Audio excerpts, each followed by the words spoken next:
Hello coders, welcome back to my channel code with dignity. Guys, आज हम इस video में ब्लॉकचेन के बारे में जानेंगे कि ब्लॉकचेन क्या है, किस तरीके से वर्क करता है, कहाँ कहाँ हम ब्लॉकचेन का यूज़ कर सकते हैं, किस तरीके से हम ब्लॉकचेन का यूज़ कर सकते हैं। सो ये सारी चीज़ों के बारे में हम इस वीडियो में जानेंगे।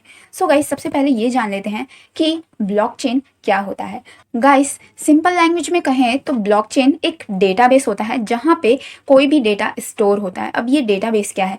बेसिकली गाइस, डेटाबेस एक ऐसी जगह होती है या फिर एक ऐसा सिस्टम होता है जहाँ पे डेटा स्टोर रहता है। जैसे कि एक एग्जांपल ले लेते हैं, जैसे कि फेसबुक है। फेसबुक पे मेरी प्रोफाइल है, तो यहाँ पे क्या होगा गाइस कि जो फेसबुक का डेटाबेस है वहाँ पे मेरी सारी इंफॉर्मेशन, जैसे कि मेरा लॉगिन आईडी, पासवर्ड, जो भी इमेजेस मैंने फेसबुक पे अपलोड कर रखे होंगी, वो सारी जो इमेजेस हैं वो फेसबुक के डेटाबेस में स्टोर होंगी। मेरी डेट ऑफ बर्थ, मेरा वर्क, कि मैं क्या काम करती हूँ, तो ये सारी चीज़ें जो है फेसबुक के डेटाबेस में स्टोर रहेंगी। तो डेटाबेस बेसिकली एक ऐसा सिस्टम है जहाँ पे डेटा स्टोर रहता है।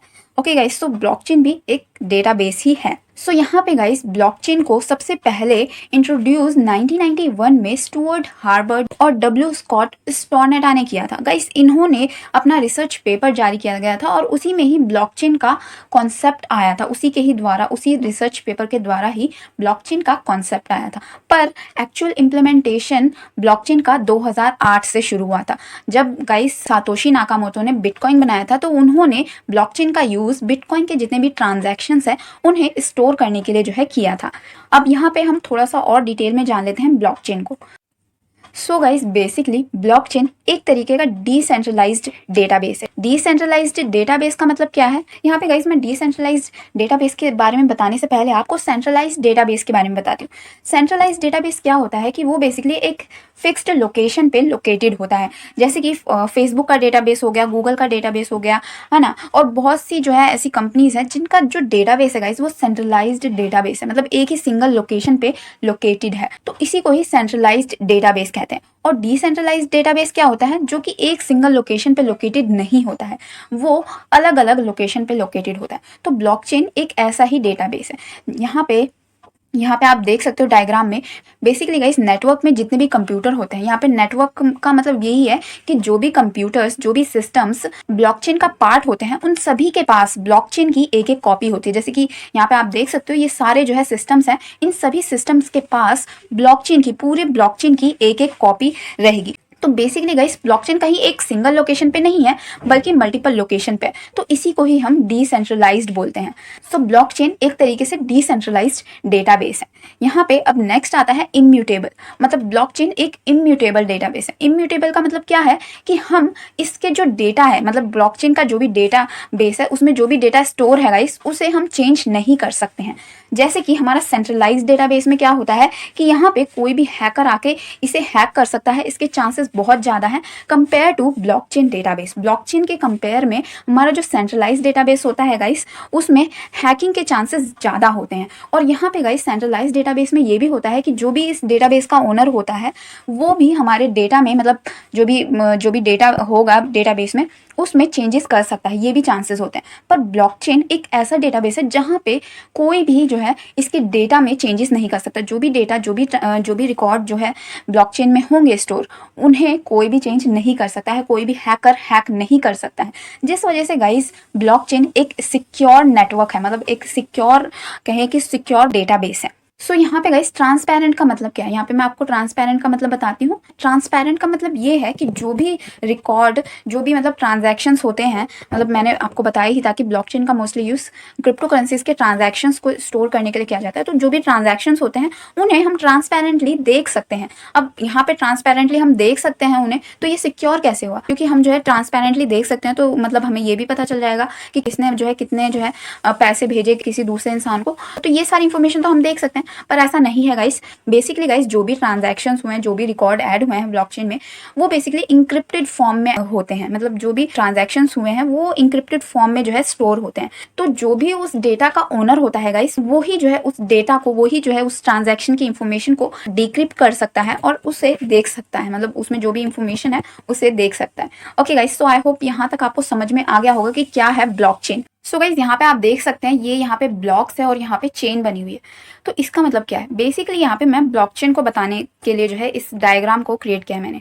तो बेसिकली गाइज जैसे कि नाम से ही पता चला है ब्लॉकचेन, तो यहाँ पे ब्लॉकचेन बेसिकली ब्लॉक्स का चेन होता है। ब्लॉकचेन में डेटा ब्लॉक्स में स्टोर होता है, मतलब इन ब्लॉक्स में आप देख सकते हो इन ब्लॉक्स में जो है डेटा स्टोर होता है।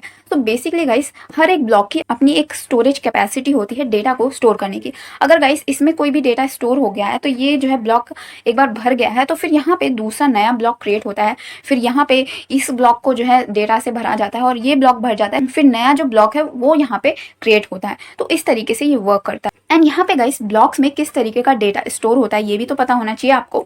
तो बेसिकली गाइस ब्लॉक्स में सबसे पहले तो ब्लॉक का नंबर स्टोर होता है कि ये किस नंबर का ब्लॉक है, और दूसरा टाइम स्टैम्प, मतलब कि कब ये ब्लॉक बना तो उसका टाइम स्टैम्प, बेसिकली टाइम की कब ये ब्लॉक बना। और फिर डेटा मतलब डेटा बेसिकली जो भी डेटा हम इस ब्लॉक में स्टोर करना चाहते हैं वो डेटा जो है यहाँ पे आता है। फिर यहाँ पे आता है प्रीव हैश, मतलब प्रीवियस हैश और हैश। अब ये क्या है यहाँ पे मैं आपको बताती हूँ। सबसे पहले मैं आपको हैश बताती हूँ। हैश बेसिकली आप सिंपल लैंग्वेज में कहें तो हैश बेसिकली एक कोड होता है। बेसिकली ये अल्फा न्यूमेरिक कोड होता है जो कि ये जो डेटा है उसके अकॉर्डिंग ही बनता है, मतलब जो भी ब्लॉक में इंफॉर्मेशन होगी उसी के अकॉर्डिंग ही, उसी के बेस पर ही एक हैश जनरेट होता है। सो बेसिकली गाइस अगर ब्लॉकचेन के डेटा में कुछ भी चेंजेस होते हैं, मतलब 1% का भी चेंज होता है तो वहां पे हमारा हैश चेंज हो जाता है। यहाँ पे अगर एक डिजिट का भी चेंज होता है हमारे ब्लॉकचेन के डेटा में तो यहाँ पे हमारा हैश जो है वो यहाँ पे चेंज हो जाता है। तो यहाँ पे गाइस हमारे ब्लॉकचेन में कोई भी डेटा या फिर टाइम स्टैम्प या फिर ब्लॉक का नंबर,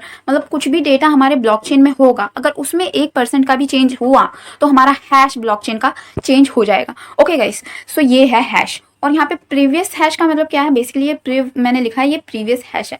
तो यहाँ पे प्रीवियस हैश का मतलब है प्रीवियस ब्लॉक का हैश। सो यहाँ पे आप देख सकते हो, यहाँ पे मैंने डायग्राम भी बना रखा है। जैसे कि ये वाला ब्लॉक है, इस ब्लॉक का हैश ये है। बेसिकली हैश इतने सिंपल नहीं होते, जैसे यहाँ पे मैंने लिख रखा है 1 1 2 2 3 3, ऐसे इतने सिंपल नहीं होते। बेसिकली हैश जो है बहुत सारे डिजिट से बनता है, अल्फा न्यूमेरिक डिजिट से। ओके गाइस, तो इतना सिंपल हैश नहीं होता है, वो थोड़ा सा कॉम्प्लिकेटेड होता है। ओके गाइस, तो यहाँ पे मैंने सिंपल आपको जो है समझाने के लिए जो है ये हैशेस लिए हैं।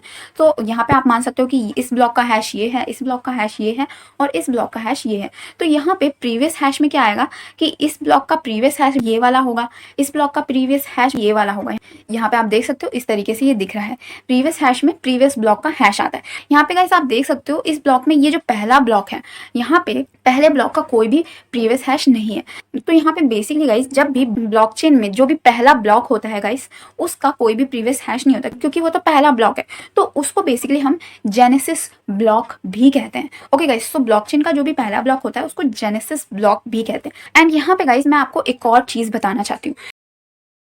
यहाँ पे मैंने आपको बताया था कि जो हमारा ब्लॉकचेन है उस वो बेसिकली इम्यूटेबल होता है, मतलब ब्लॉकचेन में जो भी डेटा है उसको चेंज नहीं कर सकते। यहाँ पे मैंने ये बताया था आपको। सो वो कैसे नहीं कर सकते, मतलब क्यों, क्या रीजन है कि हम ब्लॉकचेन का डेटा को चेंज नहीं कर सकते, वो मैं आपको बताती हूँ यहाँ पे। सो गाइस यहाँ पे मैंने आपको बताया था कि जो भी हमारा डेटा होगा उसमें जो भी चेंजेस होंगे, मतलब थोड़ा सा भी चेंजेस हुए तो हमारा हैश जो है यहाँ पे चेंज हो जाएगा। ओके गाइस, सो यहाँ पे जैसे कि कोई भी हैकर आया और उसने जैसे मान लीजिए कि इस ब्लॉक में कुछ चेंजेस कर दिए, मतलब थोड़ा सा भी चेंजेस किया तो यहाँ पे इस ब्लॉक का हैश यहाँ पे चेंज हो जाएगा। तो यहाँ पे ब्लॉक का जो हैश है वहाँ ये जो है चेंज हो गया, पर यहाँ पे ये जो आगे वाला ब्लॉक है गाइस इसमें तो बेसिकली पिछले ब्लॉक का ही पुराना हैश है। तो यहाँ पे तो गाइस गड़बड़ हो जाएगी। तो नेटवर्क में गाइस जितने भी कंप्यूटर हैं होंगे उन्हें ये गड़बड़ का पता चल जाएगा कि यहाँ पे इसका हैश चेंज हो गया और इसका हैश जो है इस ब्लॉक के प्रीवियस हैश से मैच नहीं कर रहा है। जितने भी नेटवर्क में सिस्टम्स होंगे उन सभी को पता चल जाएगा कि यहाँ पे चेंजेस हुए हैं, क्योंकि गाइस मैंने आपको बताया था नेटवर्क में जितने भी सिस्टम्स होते हैं उन सभी के पास जो है ब्लॉकचेन की एक एक कॉपी होती है। तो उन्हें बेसिकली यहाँ पे पता चल जाएगा कि इस ब्लॉक में चेंजेस हो रहे हैं, क्योंकि गाइस यहाँ पे इस ब्लॉक के डेटा में 1% का चेंज होगा तो यहाँ पे इसका हैश भी चेंज हो जाएगा और इसका हैश जो है यहाँ पे इसके प्रीवियस हैश से, ये आगे वाला ब्लॉक है इसके प्रीवियस हैश से मैच नहीं करेगा। तो यहाँ पे तो ऑफकोर्स पता तो चलने वाला है सबको।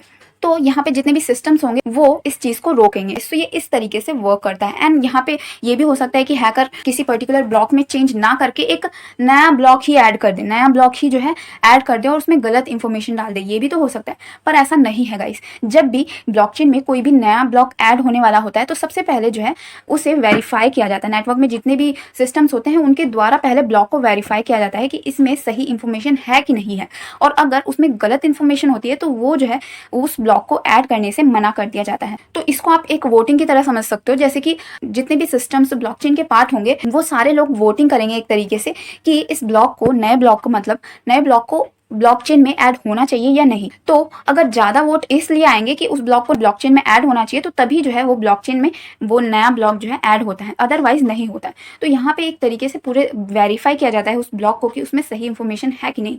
तो कोई भी इंसान आके गलत इन्फॉर्मेशन किसी भी ब्लॉक में डाल के उसको जो है ब्लॉकचेन में नहीं ऐड कर सकता। ओके गाइस, तो ये भी चीज़ आपको ध्यान रखनी होगी। अब यहाँ पे हम जान लेते हैं कि ब्लॉकचेन का यूज़ कहाँ कहाँ होता है और कहाँ कहाँ हम इसका यूज़ कर सकते हैं। सो गाइस, बेसिकली सबसे पहले तो ब्लॉकचेन का यूज़ हम बैंकिंग सेक्टर्स में कर सकते हैं। बैंकिंग सेक्टर्स में जो है बेसिकली ट्रांजैक्शंस होते हैं, जितने भी जो है उन ट्रांजैक्शंस को हम ब्लॉकचेन में स्टोर कर सकते हैं। और यहाँ पे गाइस आप वोटिंग सिस्टम में भी ब्लॉकचेन का यूज़ कर सकते हैं। जितने भी वोटिंग्स होगी, जितने भी वोटिंग्स के रिकॉर्ड्स होंगे, वो सारे जो है ब्लॉकचेन में ऐड होंगे। इस तरीके का हम जो है सिस्टम बना सकते हैं। तीसरा जो है यहाँ पे यूज़ है प्रॉपर्टी के रिकॉर्ड्स को स्टोर करने के लिए, कि हम जो है प्रॉपर्टी से रिलेटेड जितनी भी इंफॉर्मेशन है उसे हम ब्लॉकचेन में स्टोर कर सकते हैं। यहाँ पे चौथा यूज़ है हेल्थ केयर सिस्टम में। हेल्थ केयर सिस्टम में भी हम ब्लॉकचेन का यूज़ कर सकते हैं। जितने भी पेशेंट्स हैं उनका जो डेटा है उनको हम जो है ब्लॉकचेन में स्टोर कर सकते हैं। एंड यहाँ पे सबसे ज़्यादा यूज़ होता है ब्लॉकचेन का जिस सेक्टर में, वो तो मैंने लिखा ही नहीं, बेसिकली क्रिप्टो करेंसी का एरिया। तो करेंसी के जितने भी ट्रांजैक्शंस होते हैं वो सारे ब्लॉकचेन में स्टोर होते हैं। अब यहाँ पे मैंने बता दिया आपको कि कहाँ कहाँ इसका यूज़ करते हैं। अब भाई कैसे यूज़ करेंगे इसका, मतलब यूज़ करना तो बता दिया कि किस किस सेक्टर में यूज़ कर सकते हैं। यहाँ पे ज़रूरी नहीं है कि गाइस आप यहाँ पे इन्हीं सेक्टर्स में यूज़ कर सकते हो, आप अपने अकॉर्डिंगली ब्लॉकचेन का यूज़ कर सकते हो अलग अलग फील्ड्स में।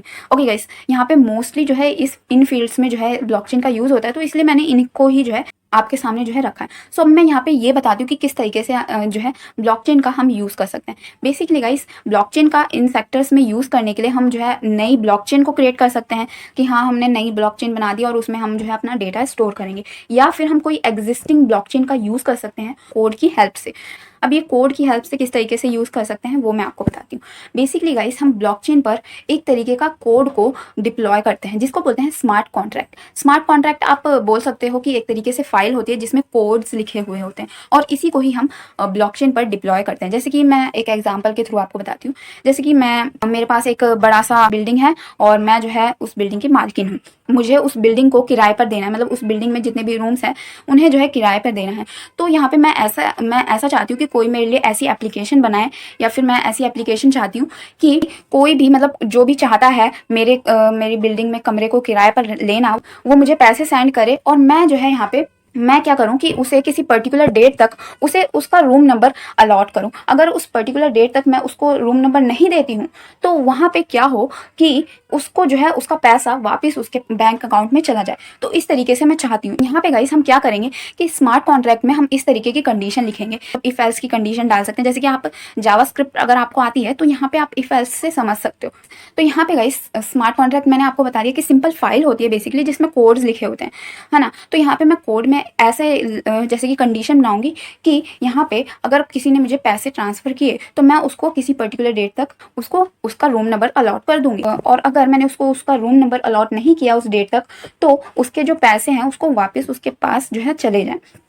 तो इस तरीके की मैं कंडीशन डाल के अपने स्मार्ट कॉन्ट्रैक्ट में उसको डिप्लॉय कर दूंगी अपनी ब्लॉकचेन पे, और वो जो है ऑटोमेटिकली ही बेसिकली एग्जीक्यूट होगा। सो यहाँ पे गाइज हम जो है बहुत सारी ब्लॉकचेन का यूज़ कर सकते हैं अपने स्मार्ट कॉन्ट्रैक्ट को डिप्लॉय करने के लिए। सो यहाँ पे गाइज जो है मोस्ट पॉपुलर ब्लॉकचेन है वो है हमारी इथेरियम ब्लॉकचेन, जिस पर हम स्मार्ट कॉन्ट्रैक्ट को अपना डिप्लॉय कर सकते हैं। सो यहाँ पे गाइज मैंने आपको बताया कि स्मार्ट कॉन्ट्रैक्ट में हम बेसिकली कोड लिखते हैं। तो ये कोड बेसिकली, इस कोड में कौन सी लैंग्वेज का यूज़ होता है ना, तो ये भी क्वेश्चन आता है। तो यहाँ पे गाइस स्मार्ट कॉन्ट्रैक्ट में हम एक लैंग्वेज का यूज़ करते हैं जिसका नाम है सॉलिडिटी। सॉलिडिटी गाइस एक तरीके से एक प्रोग्रामिंग लैंग्वेज ही है। गाइस सॉलिडिटी बहुत ही ज़्यादा सिंपल लैंग्वेज है और इसे कोई भी मतलब इजीली सीख सकता है। सो सॉलिडिटी के थ्रू ही हम अपना स्मार्ट कॉन्ट्रैक्ट को क्रिएट कर सकते हैं और उसे अपने ब्लॉकचेन पर डिप्लॉय कर सकते हैं। Okay guys, so I hope guys यहाँ तक आपको ब्लॉकचेन के बारे में सब कुछ अच्छे से क्लियर हो गया होगा। आई होप गाइस आपको ये वीडियो अच्छा लगा होगा। वीडियो अच्छा लगा हो तो इसको ज़रूर लाइक कीजिएगा एंड अपने फ्रेंड्स के साथ भी इसको ज़रूर शेयर शेयर कीजिएगा। एंड गाइस अगर आप हमारे चैनल पर नए हैं तो चैनल को सब्सक्राइब करना बिल्कुल भी मत भूलिएगा, क्योंकि और भी जो है मैं बहुत सारी चीज़ें ब्लॉकचेन से रिलेटेड लाने वाली हूँ जिसे जानना बहुत ही ज़्यादा ज़रूरी है। ओके गाइस, स्मार्ट कॉन्ट्रैक्ट को किस तरीके से लिखना है, डिप्लॉय करना है, सॉलिडिटी क्या होती है, सॉलिडिटी के ऊपर पूरा कोर्स लाना है, ये सारी चीज़ें जो है मैं आगे करने वाली हूँ। माइनिंग क्या होती है, हैश को किस तरीके से जनरेट किया जाता है। ओके गाइस, तो ये सारी चीज़ें जो है, बहुत सारी चीज़ें जो है जानना है, तो मैं इनके ऊपर जो है आगे वीडियोस लाऊंगी। ओके गाइस, तो मेरे चैनल को ज़रूर सब्सक्राइब कर लीजिएगा ताकि आप जो है इन वीडियोस को मिस ना कर सको, और बेल आइकन को भी दबा दीजिएगा ताकि आपको हमारे वीडियोस के लेटेस्ट अपडेट टाइम पर मिल जाए। Thanks for watching guys.